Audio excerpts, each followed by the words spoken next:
The fact that we remain incapable of imagining that women, and especially teenage girls, are capable of creating anything means that nobody could figure out what was going on.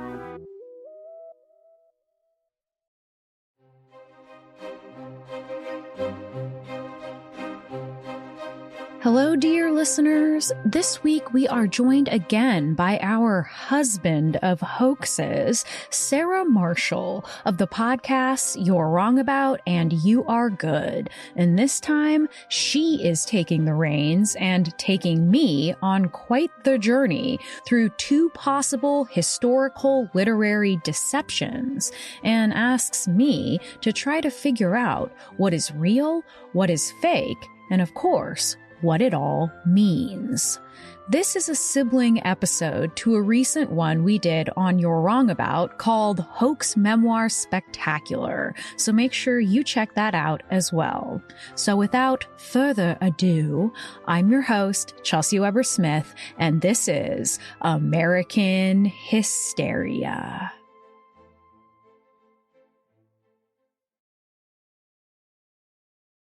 Hello, dear listeners. We are here today with even more literary hoaxes. It's been a lit hoax month, and of course, I am beyond honored and thrilled to welcome our dear Sarah Marshall back to the show. Hi, Sarah.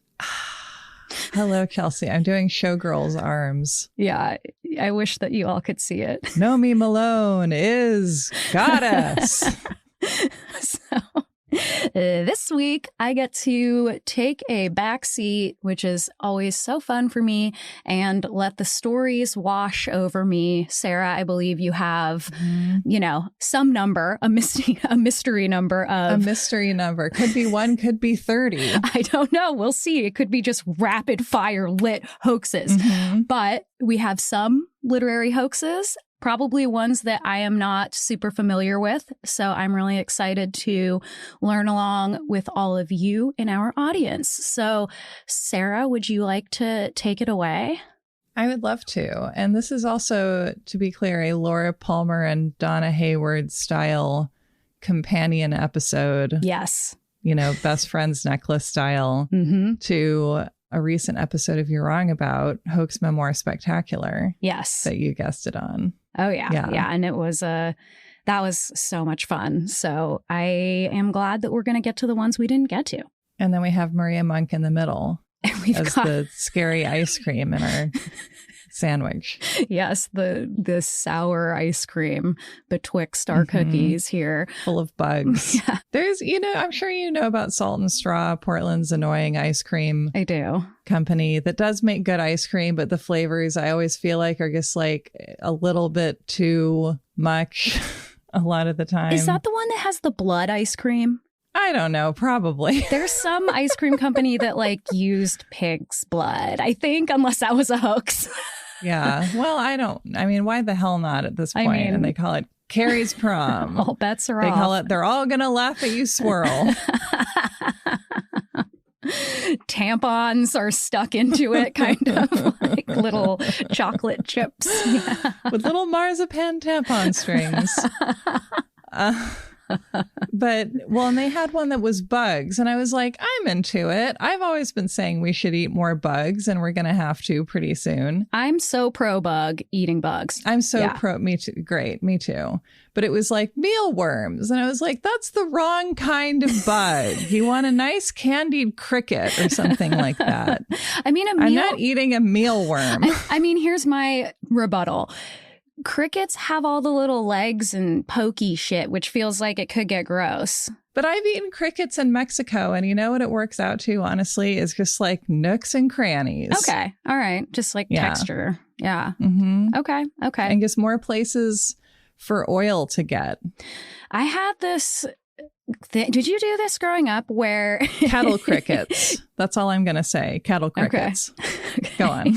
Did you have this thing when you were growing up where you were given a mealworm in school and you watched it turn into a pupa and then a beetle? Yes. You did that? I hated it. It was I hated it for whatever reason. I did not like dealing with the mealworms. This was in 6th grade. I did this in like first grade. So I guess I was just advanced. But, you were, yeah. I was partnered with this boy who had a lot of behavioral problems and everyone was scared of. Like he threw his desk one day. But I always kind of liked him and he was my partner. And by the end, very strong first grader. Yeah, he was. He was a big dude for being in first grade. Yeah. But one of those first graders with biceps. Yeah. Yes. And everyone was kind of afraid of him. But I just remember like we were really into this mealworm project and we like loved our beetles that we raised. And I just saw this like deep well of love within the boy and the beetle. So it's like the famous 4chan shrimp story. What was that? This guy has like pet shrimp and then they die and he feels really bad. And then so he gets really into like shrimp husbandry and he like learns to become a good person by taking care of shrimp. And in the spirit of today's episode, who knows if that story is true or not, but it's a good story. It is a good story. We choose to believe it. It's the way. And another kind of thing on this theme is like the escape at Alcatraz. 3 men soldered, or whatever verb you use for rubber, raincoats together to make a crude raft and escaped from Alcatraz by putting paper mache heads in their beds they glued hair to. And did they make it? Probably not, because of, how rough the harbor is all around Alcatraz because it's on an island. But maybe they did. We don't know that they didn't. They could have. Yeah, we can't know. I choose to believe it. We can't know. I choose to believe it too. And I choose to believe the shrimp story because whatever cultivates empathy for our smallest citizens on Earth is good to me. Yeah. Well, so to start off, because we have kind of more of a lighthearted episode. Thank God. And I am continuing with our theme of Hoax Memoir as young girls' fancy. Mm-hmm. Or, yeah, well, young girls' fancy generally, too. But I would love for you to tell me just any thoughts you have on like what we've learned so far about the hoax memoir as a genre. Okay. Well, I think Maria Monk taught us how the hoax memoir can be used as a political tool or can be even adapted into a political tool to paint the enemy, quote unquote enemy, as somehow more depraved so that you can justify negative treatment against them. I think that's one way that it's often used. I think it's also used to make money, right? That was the same with Maria Monk. That was like also a handful of men being like, we can use this tale or we can create this tale and it's going to be a bestseller because this is what everybody wants to read. And I know it can also be kind of a cautionary tale that moral guardians might create in order to facilitate certain changes in society. So I would say that those are the things that immediately come to mind for me. Yeah. Yeah, cautionary tale is a big one, which I don't think we've touched on as an idea before maybe. But when you're on your wrong about, we talked about A Million Little Pieces, which is like the example in the 21st century, and also Love and Consequences, about growing up as a young gang member in LA, except not, of course. Right. And this idea of like someone who's hit rock bottom and is here to tell you about how they recovered, except they didn't really hit rock bottom. They probably only ever hit, coral bottom, sponge medium, soft bottom. I don't know. Okay. All right. Yeah. Feather bottom. Yep. And so there's this idea that someone is qualified to tell you about sort of an extreme experience of human life, but really they're just kind of speculating about it as if they're writing a novel and you're effectively reading a novel. Right. And we also talked about the hoax memoir frequently, at least as far as modern day people are concerned, being a site of hoaxing by taking on a cultural identity that isn't yours. Yes. And specifically being a genre where white people pretend to be people of color. Yes. What do you make of that?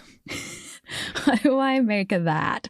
Why are white people obsessed with pretending to not be white lately? Because something I'm pointing out a little bit also in this episode is that, I mean, I think that that's been true since white people invented the concept of their own whiteness, right? Probably. Yeah. And since we've had any kind of a publishing industry. But I think that it has, in the past about 50 years, 50, 60 years, let's say since kind of mid-century, since civil rights, perhaps, become an absolute obsession. Yeah. That just keeps recurring over and over. And we've had so many examples just in the past few years. Yeah. And it's like before that we had like blackface, but that was like not a pretending so much. You know, that was so much as just a mockery. Yeah, a mockery or a way to not have any black people in your show and still have black characters, right.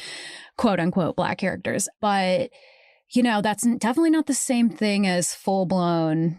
You know, I mean, we had a couple folks on the show from the podcast Pretendians, and we talked a lot about that, which feels like a cousin to the, you know, the fake memoir. Yeah. And I don't know, I guess it's like the idea maybe that a book will sell better with a more interesting story. Like, you know, if your story is, I grew up in the suburbs, no one's going to really want to read your book. But if your book has these kind of sensationalized happenings from a culture that is different from your own, I guess it's like you think, oh, this will be more interesting. More people will want to read it. And, you know, over the last 50 years, obviously things have changed a lot around race and around what we are willing to value as literature. And so I guess as memoirs of people of color, queer people, whatever, have become an option, it's almost like white people are like, well, I've got to have that too. That's got to be mine as well. Yeah. But maybe there's like some more deep psychological, pathological reason I'm not getting to here, and probably varies from person to person.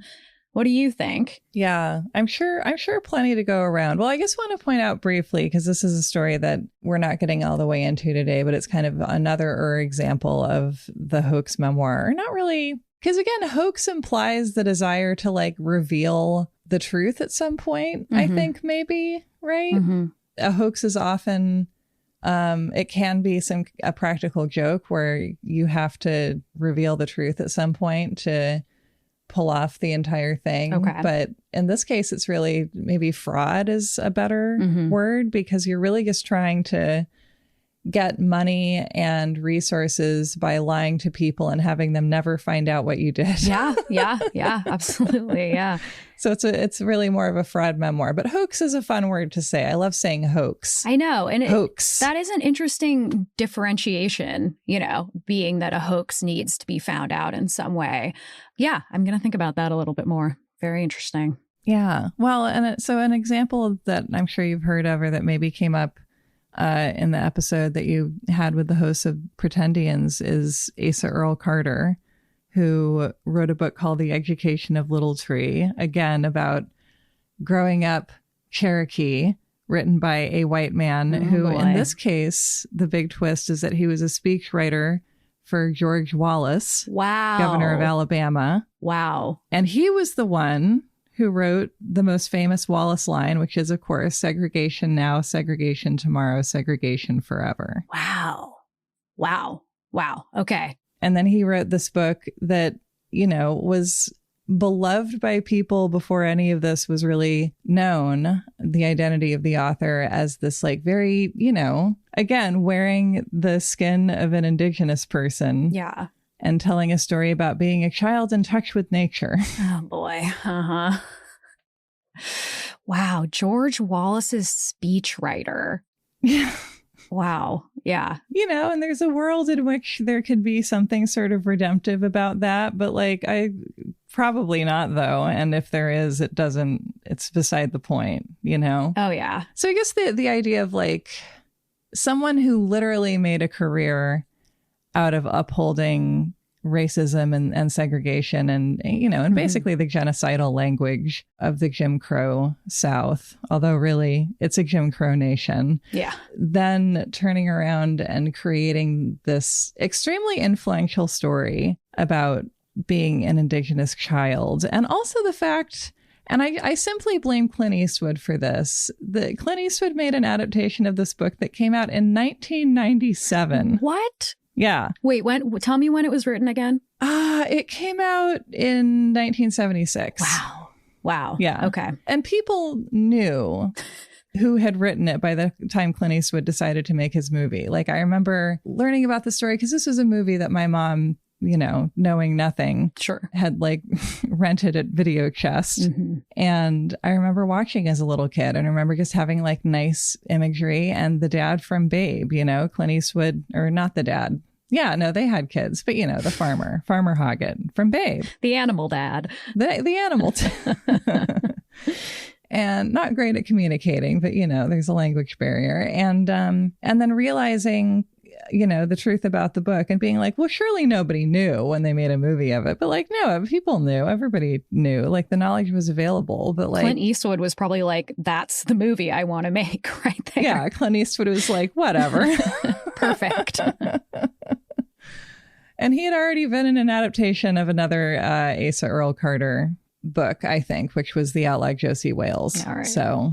Okay. Yes. Back in the 70s in Hollywood, when you couldn't get canceled for being a speechwriter for George Wallace. Oh, but you could for being associated with the communists. What a time to be alive. Yeah. And there's another, just older example of, speaking of that, of a writer whose excuse for this was that he got blackballed during the McCarthy era, during the communist witch hunts, who published a book in the early 80s, I think called Famous All Over Town, about growing up as a Chicano youth in East LA. And wouldn't you know it, he was just another white guy, obviously. Of course. An old one, too. Yeah. Not that really matters. But it got reviewed by the New York Times, and the reviewer was like, well, I don't really know anything about any of this, but it seems authentic to me. So, yeah. God. And it's like, maybe I would just say the first part, and then I wouldn't say the second part. Well, New York Times. Yeah, it's they've made some mistakes, and they continue to. Yes, they do. Sometimes with great enthusiasm. Often with great enthusiasm. Yes. Speaking actually of the New York Times and Caliphate, their podcast scandal, which is a whole other story. I mean, there's something interesting in these examples we talked about on You're Wrong About and just kind of gone through here of publishing as an extremely white industry, media being a fairly white industry in terms of who the gatekeepers are historically. And that's changing like a bit, but apparently it's now illegal for that to happen. So, it's you know what I mean? Uh-huh. So we have this issue that we can see in a pattern, I think, in these examples of stories being marketed on representing the story of somebody with an identity or a history that's interesting to white people who haven't really experienced much aside from going to Best Buy, and them actually succeeding because they are written by those same white people who are also at Best Buy, because they come in a package that tells you it's going to be interesting and mind expanding, but in reality, it confirms your worldview because it's just based on the same cliches that you probably have access to. Right. It's a little bit like the Opal Whiteley book we actually talked about last time. Yes. And I would love to use that to segue into the book we're going to talk about today. We talked about this very precious book of poems that was allegedly the journal that this little girl kept when she was like 9 years old. Mm-hmm. And what I appreciated about showing it to you was that you were like, no, absolutely not. No. And tell me what said that to you. Oh, I mean, I think it was written so much like an adult would write for a child, like an adult's perspective on what a child would think, feel, and decide to jot down in her little diary. Yeah.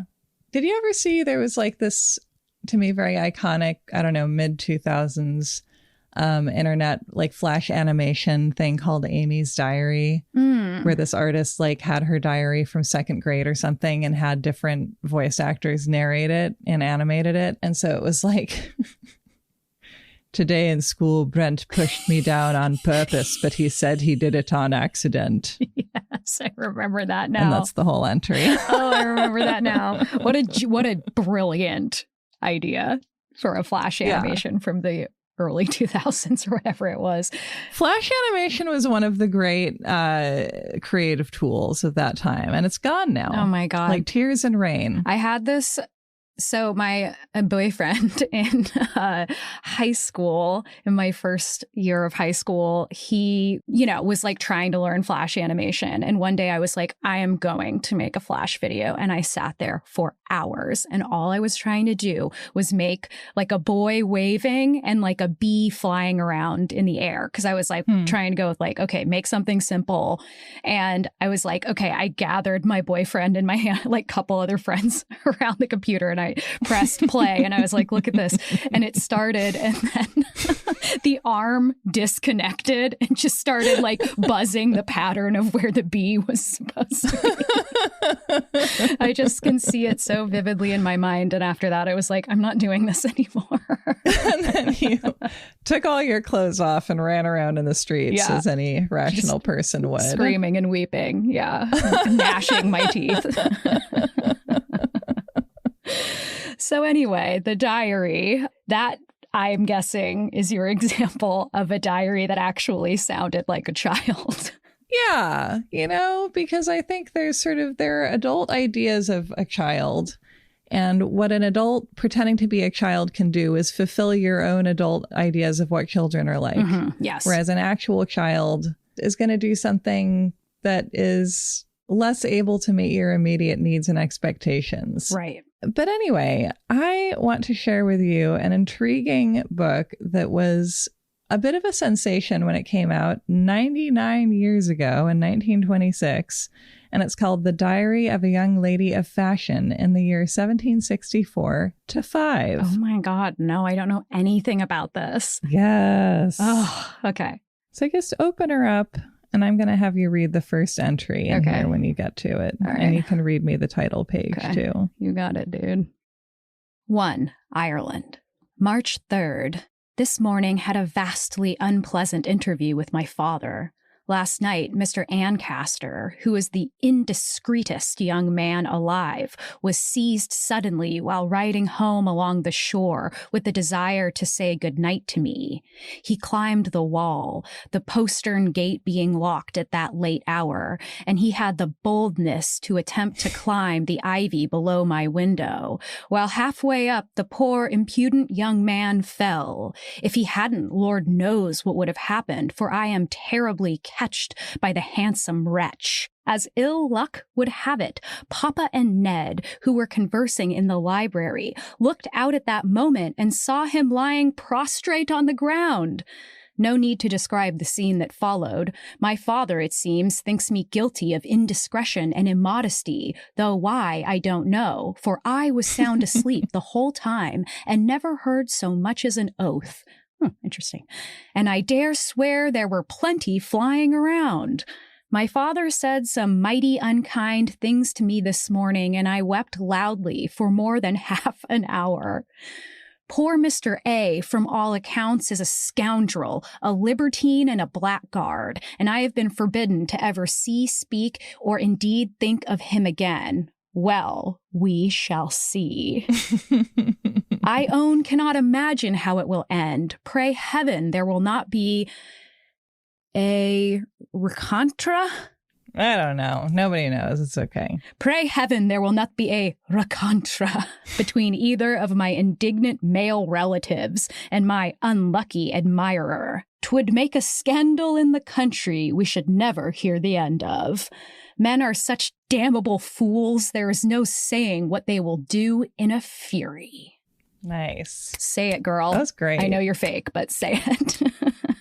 Oh, okay. Tell me more. Tell me what you think. I mean, the only reason I think it's fake is because I have the context of this being our Hoax Memoir Spectacular episode. Well, good point. Why would I be bringing you a real diary?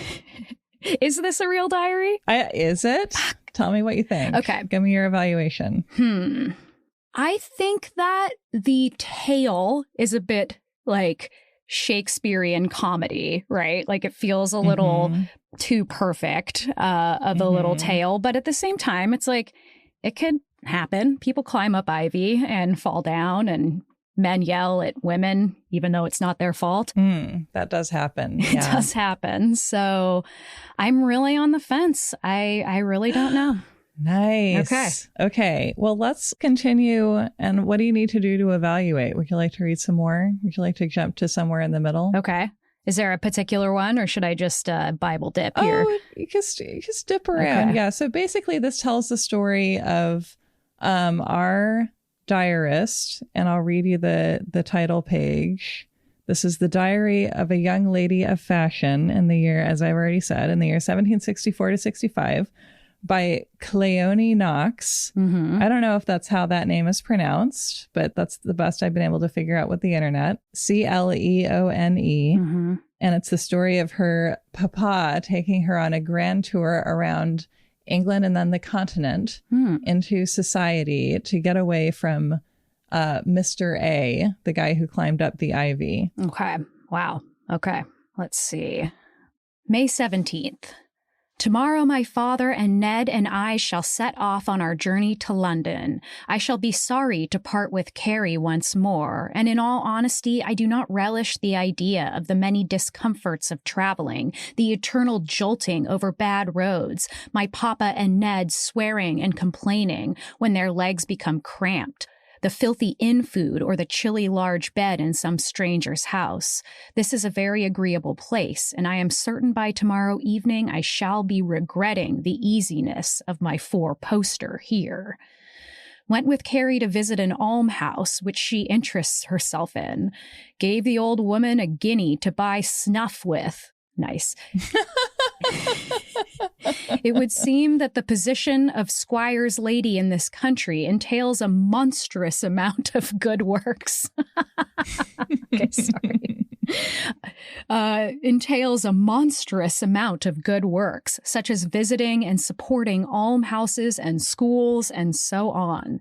Carrie has found a spinning, knitting, and sewing school for penniless girls, and all this not from particular love of the tenants, whom I suspect she finds tedious after our lovely Irish peasants, but from a sense of devoir. Lively Irish peasants, by the way. You're right. I spelled important. Thank you. Yeah. What is devoir? Do you know what that is? I have no idea.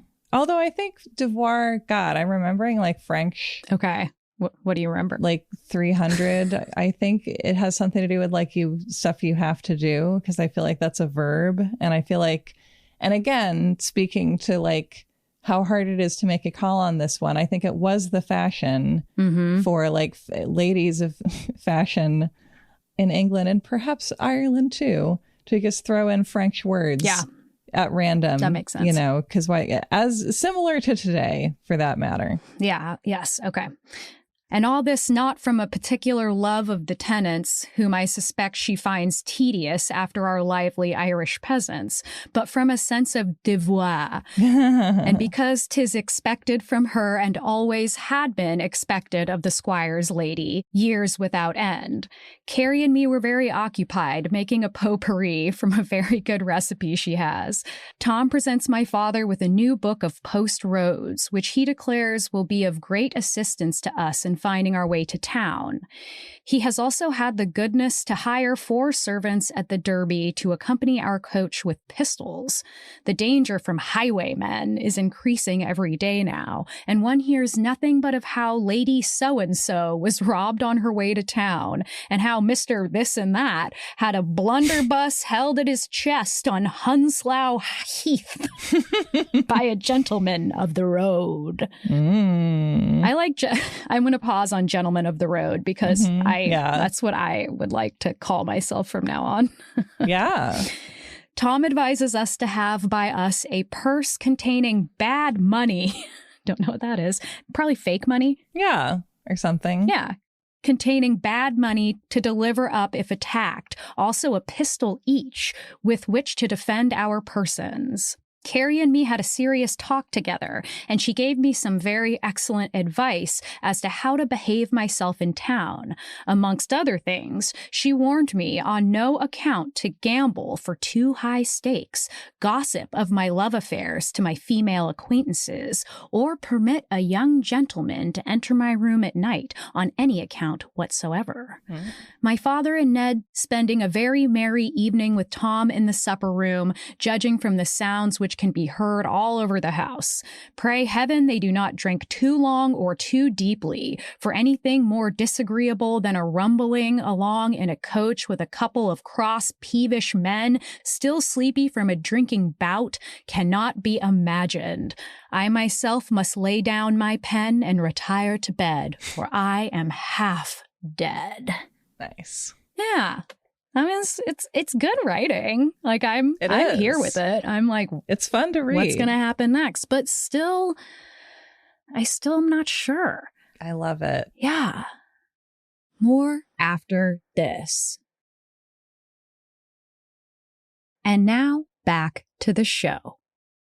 Well, let me read a review of this when it came out. All right. Because basically, most reviews at the time took the same perspective that you did. Okay. This is a review by Edward Davison. I don't know what else he was up to in the 1920s, but I like how this is written. In recent light literature, and we take ourselves so seriously nowadays that there is not much to recall, few books have been so diverting and provocative as this alleged diary. It is a bubble of bright prose, little the worse because a second reading would tend to make the colors fade, while a third would prick the whole thing. While it is floating, more or less newly blown, there is every reason to pause and admire. A number of competent critics have already suggested that Miss Knox's diary is nothing less than a literary hoax. In plain terms, a forgery. Mm-hmm. They have supported such opinions with a host of internal evidence, anachronisms and all else, which need not be repeated here. But it is hard to believe that the author ever published the book with intent to deceive. The cards stick out of her sleeve most of the time, hers in quotes. If Cleone Knox really existed and really wrote this book, she would take a high place not only among the diarists of her time, but also among the score of isolated women who, in the 18th century, anticipated the social ideas of a much later age. Of her century's characteristic reticence, she has practically nothing. In a diary, this might possibly have been absent, but other absences are even more noticeable. If Cleone really wrote the book, which professes to be the casual and intermittent record of a racy love affair and the grand tour, she has also omitted all those usual dull observations that have their place even in the best of the world's diaries. In short, the book bears every mark of having been consciously written to meet a 20th century taste. Miss Knox is altogether too advanced to be convincing.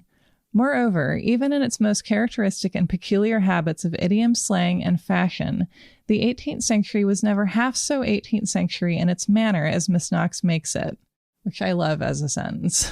Yeah, it's great. On the other hand, it was never so failingly the 18th century in spirit. The essence of the book is altogether too concentrated to be natural. It is more to the present point to say that the scent and flavor are stimulating and rare. From the first page, where the lady's lover attempts to break into her bedroom at midnight while she is asleep, to the last, where she elopes with him to Italy, her wit and ingenuity are sustained from page to page. Cleone flirts with a gay but discreet abandon between her sighs for the absent Mr. Ancaster, her lover. A single quotation will serve to illustrate the raciness of the diary. It is no casual example of Cleone's constant preoccupation with amours and intrigues. She writes concerning her brother Ned, who has run away with a nun, bringing us full circle with Maria Monk. Thank you, yeah. What seems to me strange in this affair is that if Ned had merely continued to be the lover of this nun, all would have been well, for they are permitted to carry on intrigues and lead lives of great immorality, but to attempt to become her lawful husband was, it seems, an unpardonable sin, and thus poor Ned is to suffer for the first respectable thing I have ever known him to do. Only the 20th century would ever have dreamed of spelling respectable with a capital R. Because Chelsey, you know, because you've been reading this aloud, there's a lot of randomly capitalized words in here. Yeah, it's like reading a tweet from Donald Trump. And like, 18th century writers did like capitalize a lot of words, as you also know from spending as much time as you have with Ben Franklin and his pals. Yeah. Oh, yeah. But like, I don't know what rhyme or reason they followed. Me neither. And I suspect that the author of this book didn't quite either. No, probably not. Okay. For the rest, Miss Knox must tell for herself of her own indiscretions and adventures in Europe. They are the lightest reading imaginable. She has a naughty awareness which is at once suspicious and delicious. Her humor has a feathery, girlish touch, and we should never be surprised to learn that the true author of the book was someone of her own age and sex. It is to be hoped that Mr. Kerr, her, quote, editor and kinsman, will discover a later account of her elopement and marriage, whereat the diary stops short. Stranger things have happened. Okay. So that's a review. What do you think? Okay. So what I'm thinking now, because I wasn't really putting it in the context in my head of like, this came out in 1926, right? Yeah. And I'm interested, I don't know if you know, but what's the context of this found book? I don't know if they talk about that or not. Yeah, so that is in the preface. Yeah, do you want to read us? The foreword. Yeah. This is what I think of as the Bunnicula opening. Yeah. Yes. So this is the foreword. Miss Cleone Elizabeth Knox, the writer of this journal and an ancestress of my mother's, was born on May 12, 1744 at Castle Kearney, County Down, Ireland. Her diary, written in a fine Italian hand in 4 leather-bound notebooks, was first shown to me by one of her direct descendants in the summer of 1904. I read it with interest, but it was only this year that I decided to edit it and offer it to the public. Miss Knox's father, Edward Knox, was a wealthy landowner of County Down. He married in 1736 Selina Allen, an heiress. This lady died in 1749. Edward Knox, their son, born 1740, is alluded to in his sister's diary as Ned. Mr. David Ancaster, who also takes a prominent place in Miss Knox's journal, was a young man of about 30 or so at the time when she was writing. Boo. How old was she? Like 19, turning 20 as she was writing this. Yeah, we don't love it. He lived with his widowed mother and a large family of younger brothers and sisters at Castle Ancaster, County Down, and was a near neighbor of the Knoxes. The Ancasters, like many Irish families at that time, seem to have been both impoverished and eccentric, and it's easy to understand why Mr. Knox, as head of one of the most important families in the north of Ireland, did not encourage the friendship between his daughter, Cleone, who was something of an heiress, and her handsome but impecunious admirer. Finally, that master's degree is coming in handy. Yeah. I also love that he's like, the family is really poor and they only have but one crappy castle. Yep. It's one of those split level castles. It's a shotgun castle. Townhouse castle. It's right by the freeway. It wasn't in the Zillow, but it was right by the freeway. Okay. Cleone's diary opens in March of 1764 at a moment when her love affair with Mr. Ancaster had reached a crisis, and she continued it on and off for over a year during her subsequent travels in England and on the continent. I have deleted a good many entries that are of no general interest, mostly referring to purchases and personal expenditure. Miss Knox was not a stylist, and her grammar and spelling were poor, like those of many 18th century ladies. She had, however, a strong sense of the dramatic and the picturesque, and her journal makes an amusing reading, affording as it does a vivid picture of the gay society in which she moved. Owing to the destruction by fire of Castle Kearney in 1808, there unfortunately... Convenient. Yeah, convenient. There, unfortunately, is no existing portrait or miniature of Miss Knox. Tradition says that she was a lady of great fascination. My thanks are due to Captain and Mrs. Knox and to the Reverend Adrian Blacker Knox for their kindness in allowing me to access family documents. Alexander Blacker Kerr. I love it.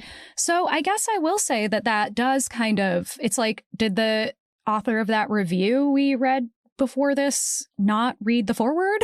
Because it does seem to answer some of... I think he did, but then was also like, I don't know. And what this also makes me think of is that, you know, when you think of female authors whose works are taught as part of the canon, such as it's been defined for the past couple hundred years, you have like George Eliot, who is not her real name, but was a woman publishing under the name George. Of course. Because it was an homage to Seinfeld, obviously. And then we have the Bronte sisters, who all published as well under men's names. I think they used Acton, Ellis, and Currer Bell. And then we have Jane Austen, who published, I think, just as a lady. It was, I think that Pride and Prejudice originally, it was like Pride and Prejudice by a lady, which is my favorite one because it's like, don't ask too many questions. It's by a lady. I'm not going to come up with a whole pseudonym for you. It's by a lady. Figure it out or don't. By some gal.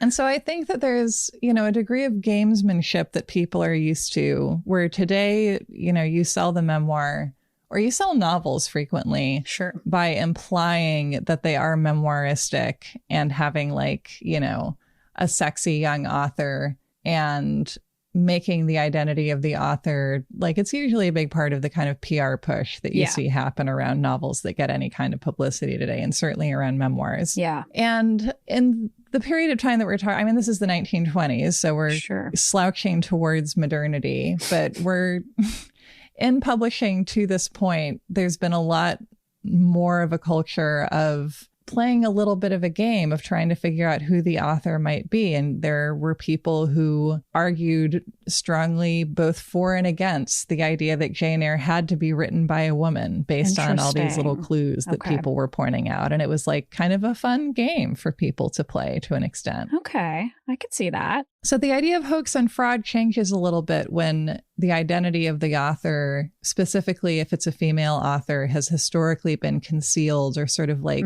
winkily cloaked, you know, where like maybe you're not necessarily trying to fool anybody, but it's still a way of creating an alternate identity for yourself to be able to be making these observations under. Okay. Yeah, definitely.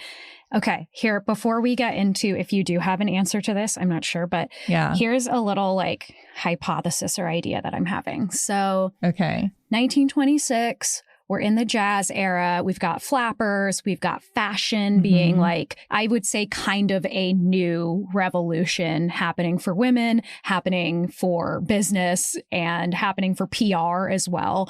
And, you know, it's like it would be kind of like a juicy little thing to come out for a audience of young women who are getting into kind of the French culture. And, you know, again, it's in the title, fashion, and just that sense of freedom that is pretty brand new in the 1920s. Yeah. Guys climbing in your window like Scott did with Zelda, probably. Probably. Yeah, exactly. So I think it's like, it is something that feels so tailored to the times that it does feel like it would have been a great marketing ploy for folks that were kind of primed to want that kind of content. So that will be my one little cultural context I'll slip in there.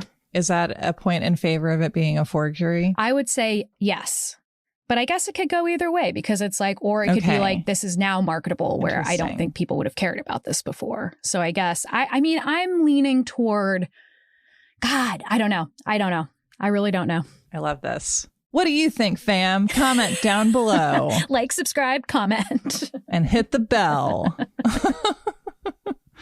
Never miss a notification. It's like, you know what? I would like to miss some notifications is what I would like. Please stop screaming. I'd like to miss all of them. All right. So, Chelsey, I have sent you some pages from a different book that was a bit of a sensation at around this time. Wait, am I going to get to find out if the other one was real? You will, but I'm stretching it out for suspense, a prestige drama. Thank you. It's our very own White Lotus. Okay. Yeah. So this is a book that came out in 1919. It was called The Young Visitors. And, well, why don't you just read us some? Okay. Chapter 1. Quite a young girl. Mr. Saltina was an elderly man of 42 and fond of asking people to stay with him. He had quite a young girl staying with him of 17 named Ethel Montague. Mr. Saltina had dark short hair and mustache and whiskers, which were very black and twisty. It's like a bartender from 2009. He was middle-sized, and he had very pale blue eyes. He had a pale brown suit, but on Sundays he had a black one, and he had a topper every day as he thought it more becoming. Do it in your scary little British child accent, if that helps. But it doesn't say thought. It says... Oh, yeah, thort. Yes, well, it has kept the original orthography in, which is a bit of a clue. Okay. Right, yeah, good point. Okay. He thort it more becoming. It's THORGHT. Every day as he thought it more becoming. Ethel Montague had fair hair done on top and blue eyes. She had a blue velvet, VEVIT, frock, which had grown rather, RARTHER, short in the sleeves. She had a black straw hat and kid gloves. Clearly spelling rather phonetically. Rather. One morning, Mr. Saltina came down to breakfast and found Ethel had come down first, which was strange. "Is the tea made, Ethel?" he said, rubbing his hands. No punctuation, it's important to point out. Yeah. No commas in these sentences. No quotes either. No, like Joyce. "Yes," said Ethel, and such a queer as in pear is how it's spelled. "Yes," said Ethel, "and such a queer-shaped parcel has come for you." Yes, indeed, it was a queer-shaped parcel. A queer-shaped parcel. It was a hat box tied down very tight and a letter stuffed between the string. "Well, well," said Mr. Saltina, "parcels do turn queer. I will read the letter first." And so saying, he tore open the letter, and this is what it said. No, there's no punctuation. It's like reading a experimental prose poetry. Yeah, it's great. It's like Gertrude Stein. Yes, exactly. But if it was enjoyable in any way, I do not like Gertrude Stein, Chelsey. Nope. Me, not at Thank you. all. Okay. Not at all. I'm willing to hear defenses of Gertrude Stein, but that's how I feel currently. I'm not willing to hear it. Death for Gertrude Stein. Okay, fam, comment below. What do you think? Hit the bell. Okay. This is what the letter said on the queer parcel, everyone. "My dear Alfred, I want you to come for a stop with me, so I have sent you a top hat wrapped, WRAPED, wrapped up in tissue, TISHU, paper inside the box. Will you wear it staying with me, because it is very uncommon? Please bring one of your young ladies, whichever is the prettiest in the face. I remain yours truly, Bernard Clark," who also is bad at spelling and punctuation, apparently. So you can stop there or continue, whatever you want. I think it's all right. I think we get the picture. Yeah. I'm happy with that. Okay. Have you noticed that the word visitors in the title is also misspelled? It's visitors with an E. Wow.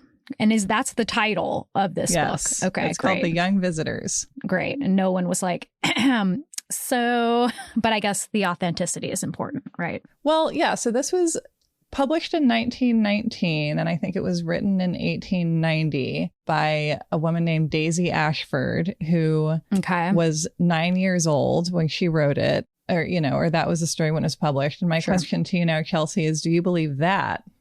I don't.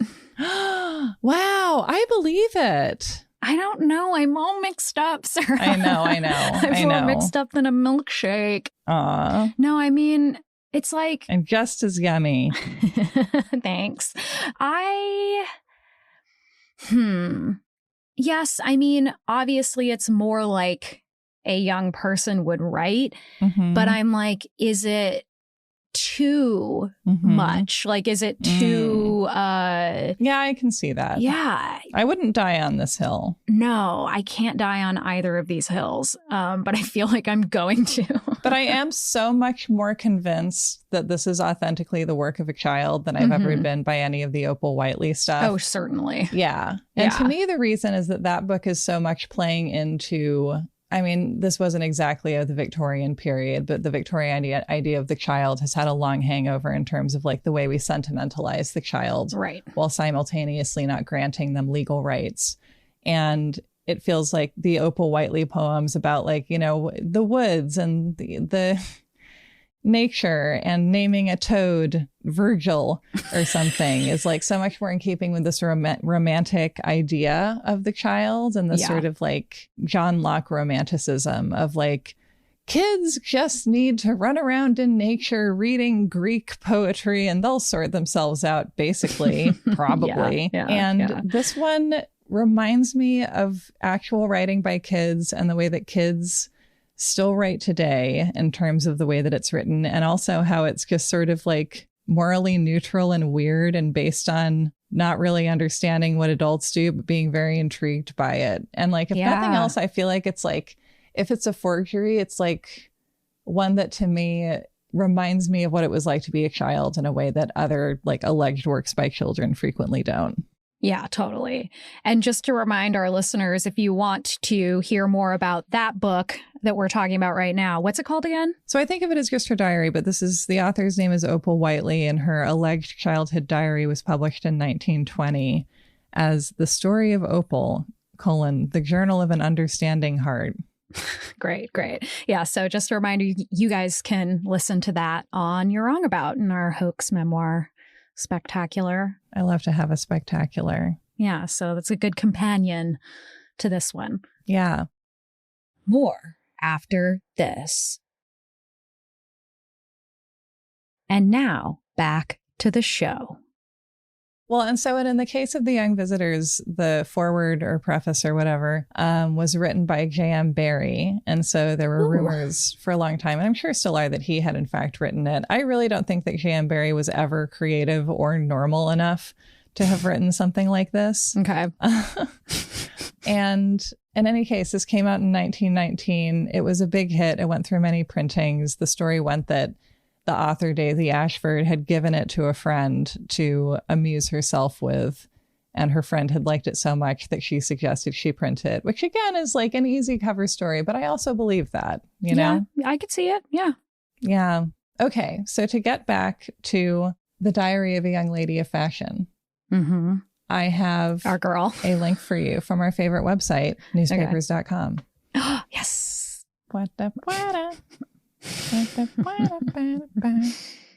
You will have your answer when you load this article. Okay. So I'll just read this before I even know, find out. I'm going to read it and be shocked along with the own words that are coming from my mouth. Okay. A young lady of fashion, Miss Magdalene King Hall, on her literary joke. Diary hoax, how she helped to keep up the mystery. Okay, here we go. I'm glad it was a woman, at least. Oh, yeah. Okay. Quote, I never for a moment thought anyone would take it seriously, end quote. Thus, Miss Magdalene King Hall, otherwise Cleone Knox, the author of the Diary of a Young Lady of Fashion in the year 1764 to 65, the book of which deceived a number of critics, including Lord Darling, which is a fantastic name for something. You're Lord Darling. Yeah, I am. And you're leading the fox hunt. Including Lord Darling, took London by storm and must have made a pleasant little fortune for its 20-year-old author in describing to an Evening Standard representative today with her sister for chorus how the book was written and how the mystery of its authorship was kept up. Confusing. Yeah. That paragraph was one sentence and Chelsey just had to get through it. At first, there was no intention of making any mystery, Miss Magdalene King Hall explained. The book was written to amuse herself as a joke. No one was more surprised than the author to find it was a gilt-edged joke. I don't even get that pun. I guess like it's like a joke that was worth money, maybe. Oh, yeah. Nice. Yeah. Yeah. Quote, I had always wanted to write, she explained. I wrote the diary while I was living at home, principally for my own amusement. I'm sure I never thought anyone would take it seriously or think it was a real diary. Next section called Out of Her Own Head. Miss King Hall chose her period, the 18th century, because she thought it would be the easiest to deal with. She disclaims any special knowledge of the 18th century manners, which are so cleverly reflected in the diary, and she had very little help from books. Quote, there was only the public library at Hove, she explained, and you know how greasy public library books always are. Not my experience, luckily. Yeah. I did get a volume of Horace Walpole, but Walpole, but that was all. Very normal name, Chelsey. Horace Walpole. Horace Walpole Weber Smith has a ring to it. Maybe I'll marry him and he can take my last name. In the nursery phase, Miss King Hall did it all out of her own head, which makes her achievement all the more surprising. Only Miss King Hall's elder sister was really in on the secret and read the book as it progressed. Not that the young author made any great secret of what she was doing, but the rest of the family, in her own words, quote, weren't very much interested. Well, that's how writer families are. Yep. When the book was published and the boom began, Miss King Hall, unfortunately, was in Ireland, where her family has a lovely old castle, which figures as Castle Kearney in the book, and so she missed all the fun of hearing her book discussed everywhere, as it was, and all the speculation and guesses about the identity of its author. That's why she thinks everyone has a castle. Wow, that's fun. That's so fun that it was just happening and she had no idea. Right? Playing badminton, probably. Yeah. Oh, okay. And then another heading here. I enjoyed the joke. Quote, of course, when I found that people were talking about the book and arguing whether it was a real diary, I enjoyed the joke and helped to keep up the mystery, Miss Magdalene King said, with her delicious little lisp and the faintest touch of brogue. Don't write about writers that way. No, certainly not. I mean, or anyone, obviously. What is brogue? Well, I mean, it's a word for an accent, but it's frequently used in connection to an Irish accent for whatever reason. Okay. Yet again, I'm Irish ignorant, apparently. Aren't we all? Aren't we all? And it was very evident that she and her sister, who became her fellow conspirator, did thoroughly enjoy the joke. They explained in duet how when the one newspaper got very near the truth and stated that the diary was written by a Miss King Hall, it was possible to deny the statement and keep up the joke. Quote, of course, I am Miss King Hall, the elder sister said with a gurgle of delight. So, of course, I denied that I was the author of the diary. I didn't want the responsibility. I had enough to do with reading the worst bits to father. And some of the family, you see, think that the diary is fearfully shocking in parts. So am I to read here that the older sister, so that it wasn't a lie, was like, I didn't write it? Yes. Even though I am Miss King Hall. Yeah, because there's two of them. And so the one who didn't write it was like, not I. Okay. Miss King Hall is most delightfully modest about her achievement. She seems to be still wondering at her own success and even a little puzzled by it. Quote, I suppose it takes years and years to learn to write really well, she said naively, and went on to name almost with awe 2 or 3 of the novelists of today, including Miss Margaret Kennedy, whom she considers really great writers. End of article. Next article. Dead in city office. Merchant found in gas-filled room. This is why newspapers.com is the best website ever. It is, you know? You just can't imagine what's going to come next, man. It's the way we used to enjoy Twitter, you know, because it's just like weird thing after weird thing. You just keep scrolling. Yeah, it's fantastic. But anyway, all right, what do you think? Well, I mean, I think that's kind of like the most fun version of what the truth could have been is like, I agree. You know, an unintentional, I mean, it's not even a hoax, I feel like, if it's unintentional, right? Yeah. I think this was undertaken with like minimum intent, and this feeling similar to the story of the Cottingley fairies, which we talked about on You're Wrong About, of like, well, I'm a teenager, and so obviously adults aren't going to be fooled by this little joke thing I did. And then they all are. And you're like, oh, well, all right. Adults are dumb. Yeah. Yeah. And that's how you learn that. Or similar to the Fox sisters and the birth of spiritualism. Yeah, definitely. Very similar. And also, I love that it's like, it has this weird mixture of like, you know, there's like too much eventfulness. The structure of it is a little bit too novelistic. You know, there's like too much plot. There's aspects of it that really feel like a novel, or feel like it was informed by reading like Jane Austen novels and sort of Regency novels of the period. But also it has that ring of authenticity of being written by a 19-year-old girl. Totally. Or a 19-year-old Irish girl, because it was written by a 19-year-old Irish girl. Yeah. Which I love, because that's the most important part. Yeah. I mean, I was going to say there's not anything inherently like harmful about this hoax memoir. It's not like pretending to be anyone other than herself in a different time period, right? Yeah. And it's not being used to denigrate anyone or to like valorize anyone. It's just kind of like, I don't know. I mean, there's a story where Cleone meets Voltaire and says he's boring, but like, I think that's a victimless crime. It's okay. I think Voltaire is going to make it. He's going to, his legacy survived incredibly. He's gonna make it after all. Okay. All right. Who can turn the world on with her smile? Voltaire can. Voltaire, yeah, he really could. I mean, Voltaire was like the Marilyn Monroe of the 18th century, because if there's a good quote that you don't know who said it, you're like, oh, it's Voltaire.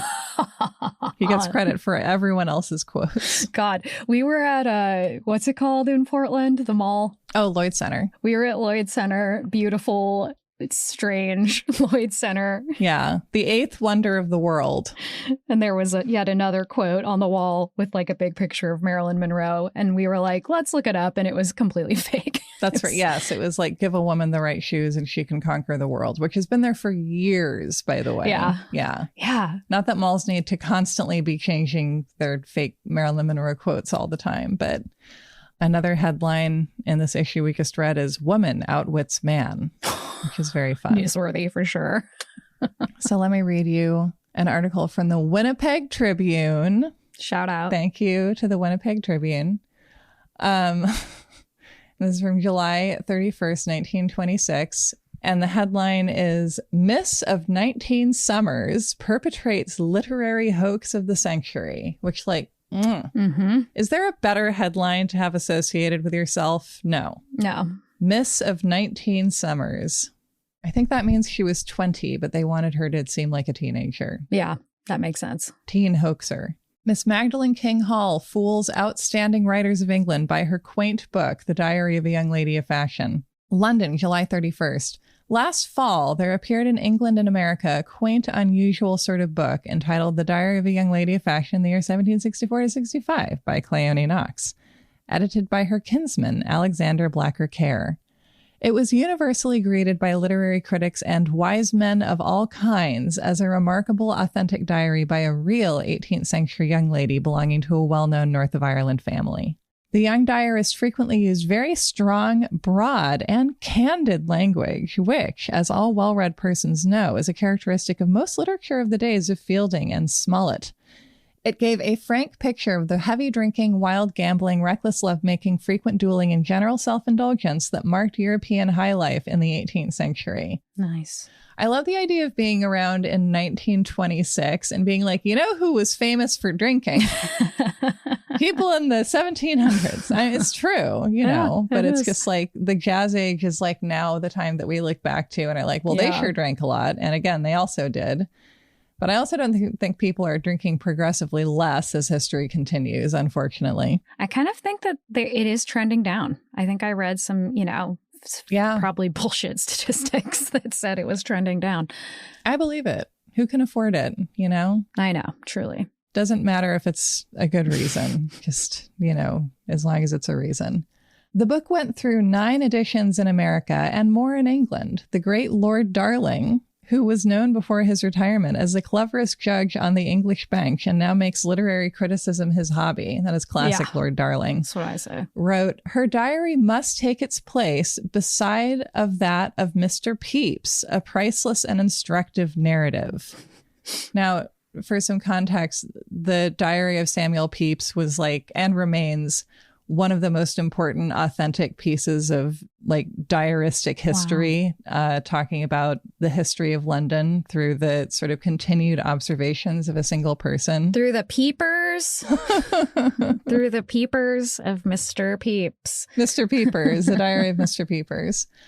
But for Lord Darling himself, to be clear, I've never heard of, but who the Winnipeg Tribune seems to think highly of, to be like, it's just like, this actual thing that's the gold standard of the thing we're talking about is like quite a coup. Okay. Nearly all the literary experts agree that such a witty and entertaining diary could not be written by a girl of the present day.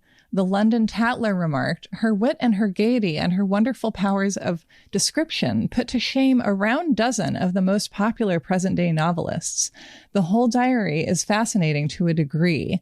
No more delightful book has been saved from oblivion these many years. One of the wisest of the critics observed, no modern girl will ever write a diary like this. It breathes the very spirit of the witty, robust, patriotic, wicked, hard-drinking, hard-swearing 18th century. 6 months after the publication of the book came the surprising revelation of the true authorship of the diary, when the literary world had quite finished admiring the inimitable antique 18th century flavor of the book. Miss Magdalen King Hall, a very modern young woman, age 19, admitted that it was pure fiction written by herself. I happened to be in Brighton for a few weeks, said Miss King Hall with a modest smile, and read up several 18th century books that were in the public library in order that I might soak myself in their style. I hope there's a plaque in Brighton somewhere. Me too. I wrote the book in a few weeks as a joke. If I had realized that so many distinguished persons would take it seriously, I would have spent more time and pains on it. Wow. I love it. I love it. She's like, it wasn't my best work. No. Yeah. Which is like what we all say about everything. Yeah. Which is, yeah. And kind of the experience that people have now of like having a TikTok blow up, I imagine. Yeah, and suddenly you're known as like the girl whose dog wants ice or whatever. The girl whose dog wants ice. I'm wondering if what she's saying is like, she thought it would be like, people would think it was fiction. So, Chelsey, I've been looking at a bunch of different newspaper articles, and so far they've been pretty coy about what she knew when, I guess, although that makes it sound a little bit serious.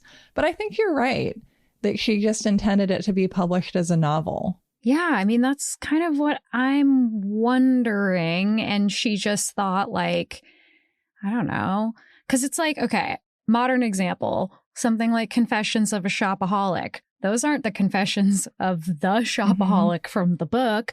And I don't know, like, what books were named. I don't know. I'm not, like, very good at literature I don't know, my era.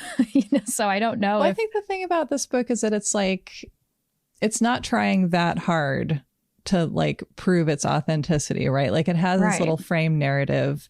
But again, like, people were a lot more literate in the 18th century than they are now. Yeah, would seem. And people still read a lot of 18th century novels in the 1920s.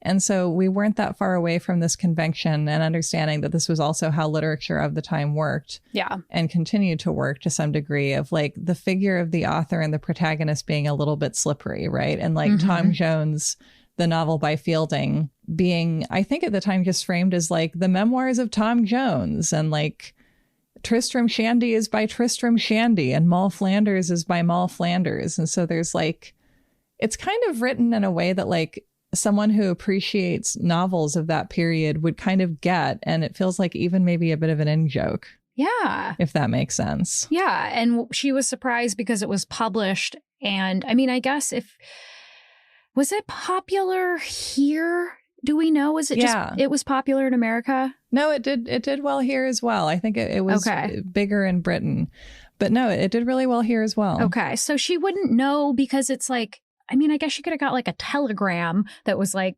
girl, you're a sensation.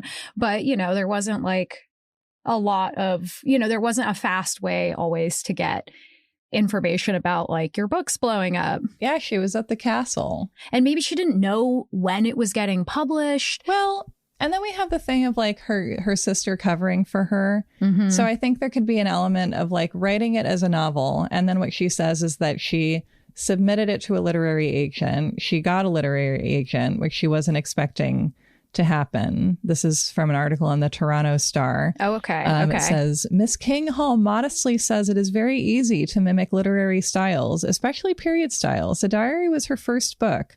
She gave it to a literary agent who found her a publisher within 2 months when she had expected she would have to wait years. Okay, so maybe she just didn't know when it was going to get published. Yeah.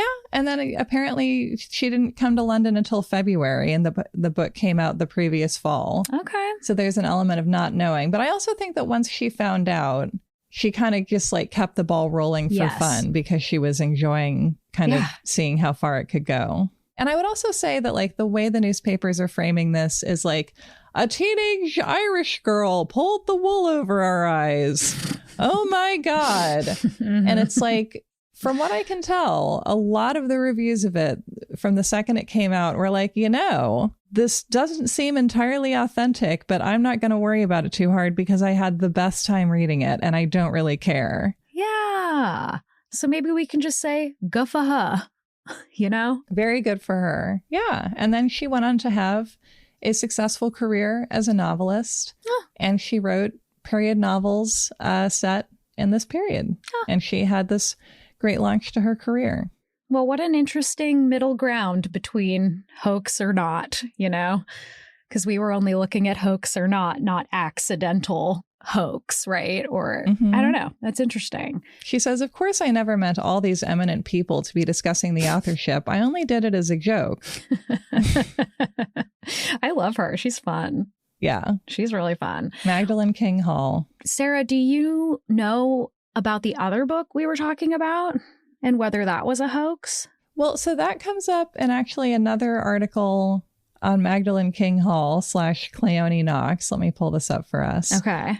Precocious girls would appear to be a thorn in the flesh of the reviewers. The author of The Young Visitors disturbed their equanimity when she turned out to be Miss Daisy Ashford and not Sir James Barry after all. And so the idea being communicated here is like the assumption kind of when this book came out was that this was like an interesting piece of authorship by J.M. Barrie, right? Right. And I think there's something interesting here about like who is presumed to have the role of the author, right, and who isn't. Okay. Because if he's doing the preface to something, then the idea is like, oh, he's the great writer of books by and or about children. Well, about. So it would make sense for him to be doing this. And this is his whole creative thing. And it's like, and what they're saying basically is that after, at this point, like 7 years of speculation, that theory has kind of fizzled for a lot of people just because there hasn't really been any affirmative evidence of it. Okay. So who was the Daisy person? An actual person who, you know, I think that this maybe will never be settled, but there is plenty of evidence that she did just write this as a 9-year-old. Wow. Yeah. Okay. So it seems like at most she wrote her own fake diary from being 8 years old, and at best, or at, you know, at least she, whatever. I'm saying this really weird. Well, 9. And also it's fiction. And that also makes it more believable to me, right? Because what 9-year-old is going to write an interesting diary? Because the thing about being 9 is that you don't realize your life is interesting until you're an adult and you're in therapy about it. Right. But the idea of like writing this weird story about Mr. Saltina and his queer package, I'm like, yes, that is what I was into. Yeah. Yeah. So we think that she wrote it not as a child. You know what I tend to think is that like perhaps it could be something expanded on as an adult, right, or polished or edited in some key ways. I mean, certainly I doubt that it was completely untouched, you know? Yeah. Because like another thing about 9-year-olds is that they famously don't finish what they start, or else we would have more novels by 9-year-olds, and then that would be all I would read. Yeah. So all we have is The Outsiders. Yeah. Which I was just thinking about earlier today. Yeah. Is that, I won't even speculate is on that one because real? I've always been like, really?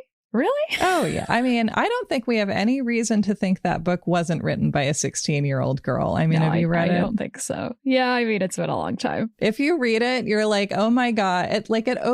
Chelsey, like it opens with the main character being like, my name's Pony Boy and I have grayish, yellowish, greenish eyes and auburn brown hair. And you're like, yep, right. That is exactly the way teenage girls imagine teenage boys describing themselves. Fair enough. You know, but it's like, it's that kind of Wattpad language that makes you feel like you're in the mind of a real person. Yeah, totally. Now I want to read you the opening of The Outsiders. Okay. Just for fun. Okay. I love this book. Like, I adore this book. And now we're going to laugh at it. When I stepped out into the bright sunlight from the darkness of the movie house, I had only two things on my mind: Paul Newman and a ride home. I was wishing I looked like Paul Newman. He looks tough and I don't. But I guess my own looks aren't so bad. I have light brown, almost red hair and greenish gray eyes. Did I exaggerate? Only a little. I wish they were more gray, because I hate most guys that have green eyes.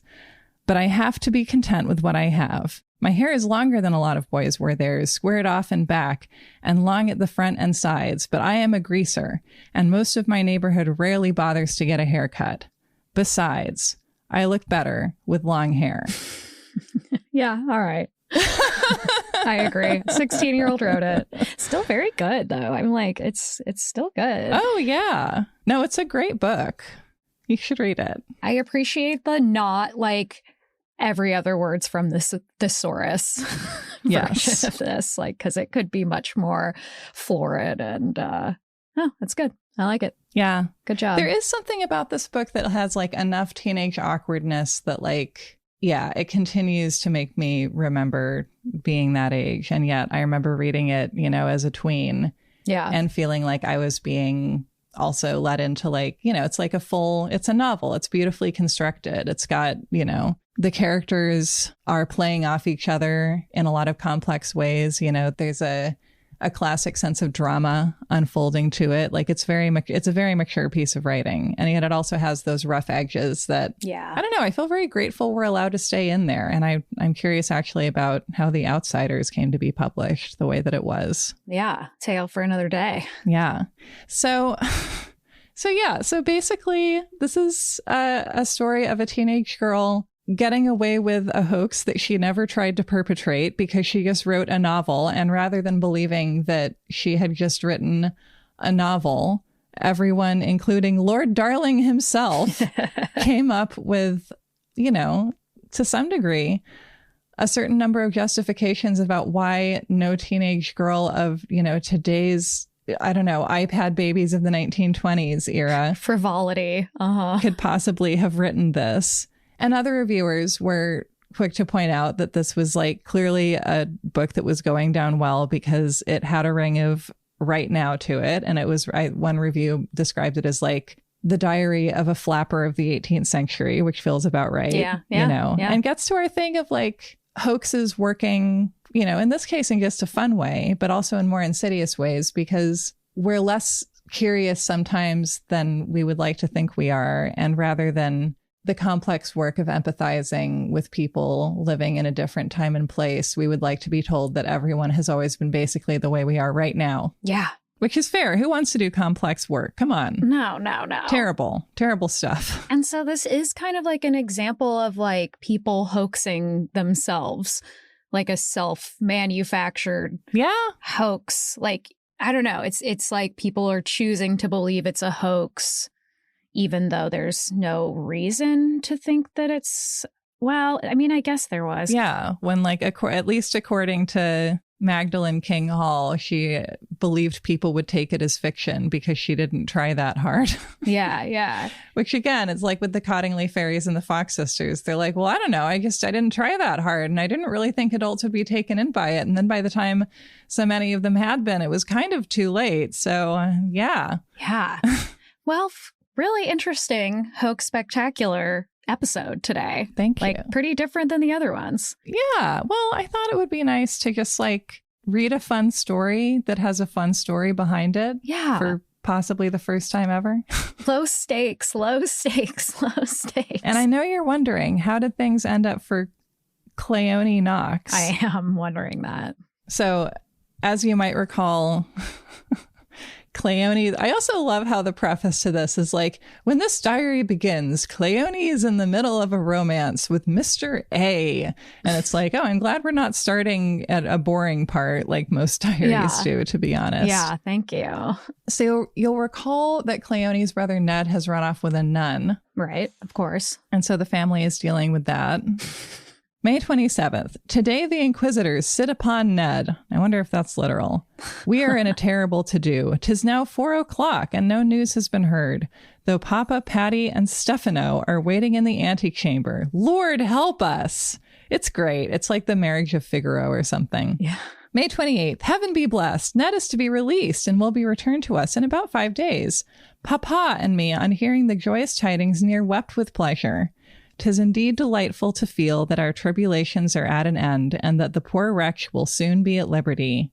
'Twas late last night that Patty and Stefano, Patty and Stefano, returned post-haste with the glad news. Papa and Signor Nani later. Papa is to pay £200 in sequins to the injured parents. I don't know. 200 pounds of sequins? Right? Okay. And £150 to the convent. Ned's unhappy flame is to do penance. Shall pass a calm night at length. Monstrous relief. Great rejoicings in the household. Patty ceased telling his beads and renews his swearing at Stefano. Papa says we must leave for Vienna the very day Ned is freed, lest the relatives of the nun, who are still indignant, should wreak some vengeance upon him. Must interview Rosina apropos of a traveling gown. I must not only put up my own belongings, but also overlook the packing of Ned's wardrobe. May 29th. Stupendous discovery. Mr. A is in Venice. End of diary. The end. Hark. Wow. Okay. All right. She was just like, I feel like she was just like, I really am done with this. I think that her agent was like, do you have a novel for me to submit to publishers? And she was like, yes, just give me 1 minute and done. Wow. Oh, well, maybe she was setting up the sequel. I would love to read the sequel to this book. Me too. So I guess I'm going to close by reading to you from a book by James Boyd White. It's called Living Speech, Resisting the Empire of Force. And it's about many ideas that I'm not going to try and condense down into a brief intro after just deciding on a whim to read some of it to you and not having read it in years. Okay. But the part of it that I always think of is about children's writing and how we often judge children's writing on their ability to adhere to a certain kind of like normed model and to, convey information according to kind of a template, but how actually there's sort of an insidiousness to that, and that the sort of actual expression of personality that you can get in children's writing is more important, perhaps. I might be editorializing too much. Let's see. So one of the examples is a child's piece of writing that says, we started out on a beautiful morning with a bright sky above us and a cooling south wind. Nature was in her full glory. The air smelt sweet. Birds were singing loudly. Squirrels scampered up trees at our approach, and rabbits' tails disappeared down burrows at our presence. Lambs jumped around friskily, tormenting their mothers for nourishment. And he writes, a teacher would almost have to regard this as unexceptionable writing. Indeed, is very good. It is grammatical, clear, and full of specific detail. It has a beginning, middle, and end. It has the elegance of alliteration and manifests a certain undeniable energy. What more could you want, especially from a 12-year-old child? But look again. There is a sense in which this paragraph is simply a series of unelaborated cliches. Beautiful morning, bright sky, cooling wind, nature in her full glory. There are phrases the writer has heard over and over, here replicated in their baldest form. He does nothing to make them his own. As for the details that we are so eager to praise, in fact, they are not organized into anything, but consist rather of a list of creatures, birds, squirrels, rabbits, lambs, cows, each doing what is expected of it, singing, scampering, disappearing, jumping, chewing. What relation is established among these actors and activities in the paragraph? What was the relation among them in the real world? How many rabbits do you think the boy actually saw? How many of them went down a burrow, and how did he know that is what they were doing? Likewise, the lambs, how many did he see? How many of them were, quote, jumping friskily, and how many were, quote, tormenting their mothers? Did he actually see the buttercups in which the cows were lying? Exactly where were the flowers between which the butterflies were fluttering? In fact, how confident are you that this boy actually took the walk he described? Maybe he just stayed home that afternoon and wrote out the paragraph before dinner. Obviously, I don't mean to pick on this 12-year-old boy. If there is something troubling here, it is not with him, but with the expectations he has been trained to meet, the ways he has been rewarded, what he has been taught, something wrong that is in the world that is shaping him. But in his writing, there is a quality simultaneously deeply false and deeply familiar, a quality that shows up in college essays, law school briefs and memos, official publications of all kinds, from university catalogs to environmental protection agency releases to judicial opinions. And it presents a danger to and for us all. Yeah. And there's this idea here of living speech versus dead speech in this book. Of dead speech is like the idea of, you know, the lambs frisking, you know, where it's like, Senator, have you ever even seen a lamb frisk? Or are you simply filling the page with things that you know other people are aware of through other cliches they've also heard? Are you just looking around the room and saying things that you love? I don't know what the Anchorman quote is where he's like, says, I love lamp. I'm failing as a millennial boy right now and quoting Anchorman incorrectly. I know, it's been too long. Our culture has progressed too much. And so we have another, again, kind of like spiritless and cliche-ridden passage. And James Boyd White writes, "We cannot know what these words mean. It is as though for him these things must be so. If only I can speak this way, he seems to say, I will be safe." And then here's a piece of authentic child writing. Oh, okay. Which to me feels very similar to The Young Visitors. Okay. "When I leave school, I'm going to be a commercial traveler, British for traveling salesman. I would go to all sorts of shops and see what goods they want. I would go to the sweet shops especially. Why I would like to be a commercial traveler is because you get good money, and on Sunday you can keep the car and go out to the seaside free. I have a long time to go before I leave school yet, because I am only 10. My mother wants me to be a commercial traveler as well. At first, my mother wanted me to be a mechanical engineer. She said, 'You can pay up for a car weekly. The boss would take it out of your wages, but I would rather get a car free. If I would get the sack, which I most probably will, I would like to be a coal miner and dig coal from the pit. There's one thing I would not like to happen to me or any miner in the mine is the coal to fall in. What my mother thinks of it is too dangerous, but I like using my muscles. Of course, you have only a vest and trousers on. You get good money on it because it is a dangerous job, of course." And James Boyd White writes, "This writer is not in a prison of his own construction. He does as he will with his words. Neither spelling nor grammar is any restraint upon him. He expresses the run of his mind directly and authentically. This is not made up. He means it all. And it is very attractive and appealing. As I read it, I find myself liking him, caring what happens to him, more than any of the others." And in the margin, whenever I read this in the past, I wrote, "Me too." Wow.